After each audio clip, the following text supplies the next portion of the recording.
Kenworth has just turned loose its latest on-highway tractor, the W990. The reveal event took place at the Las Vegas Motor Speedway in late September of 2018.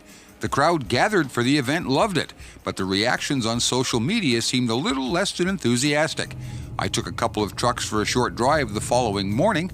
If first impressions count, then I think it'll just be a matter of time until the W990 earns its place alongside the legend, the W900.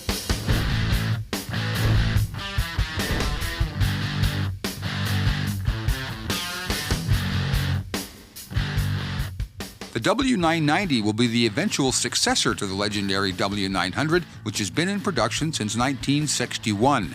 Here's Kenworth's General Manager Mike Dozier on the legacy of the W900.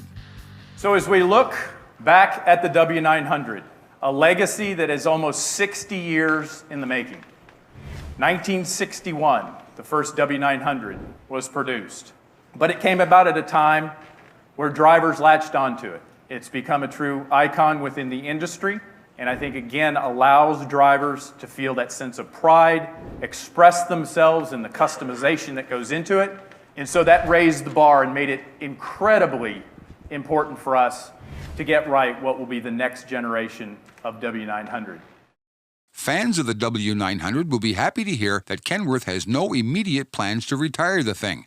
Dozier said it's not going anywhere, adding that the company is just planning for the future. And speaking of the future, imagine being handed the task of redesigning the truck that will eventually replace the W900. It's almost like redesigning Santa Claus. It's a daunting task to tackle that. It's you got to balance the heritage and all that tradition. A lot of good reasons for W900L has been earning its reputation, for quite a long time. So there's a lot of reason behind that emotion and passion for that truck. So we knew we had to harness that. We knew when we were doing the project that it's such a different cab. It's a very different proportion. It's not a new version of the W900L. It's a unique product. We did get to put a few miles on a couple of trucks the day after the launch. So, first impressions of the W990 are favorable. We've got the 2.1 meter cab on it now, which was different from the W9, so you've got all the latest upgrades and updates there. It's nice and big and roomy in here. Got the new dashboard with the contemporary styling. That's really nice. The biggest feature, and the most obvious one, of course, is the new hood. It's got a bold and dramatic new styling to it.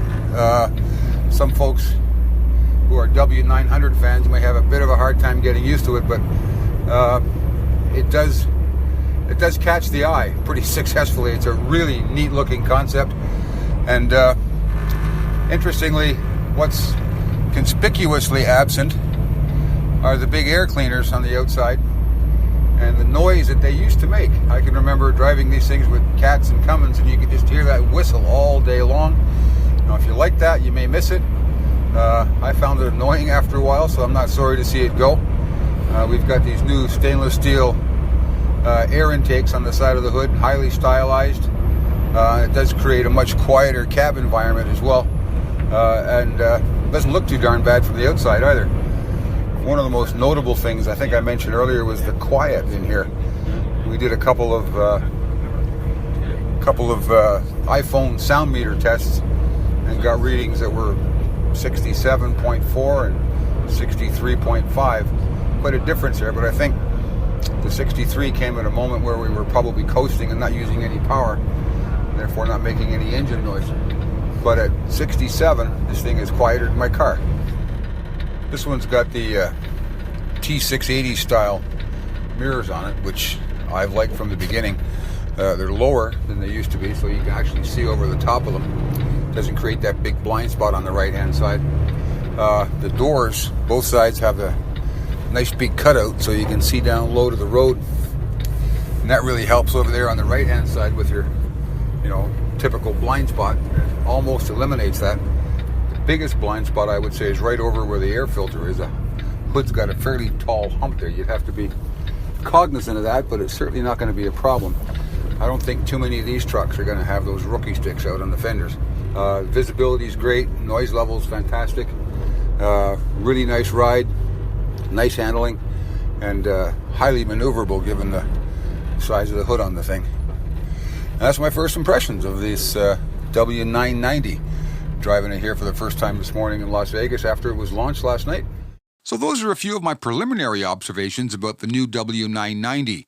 It wouldn't be fair after just a couple of hours of driving to judge it against the W900L's 18 years in the market. But I have to say it showed really well, and if the truck had any other badge on it, I think the early approval numbers would be off the chart. It's making no apologies for what it is. It's very proud. We'll soon be doing an ultimate test drive video about the W990, so hang tight for that. In Las Vegas, the day after Kenworth introduced its flagship to be, I'm equipment editor Jim Park.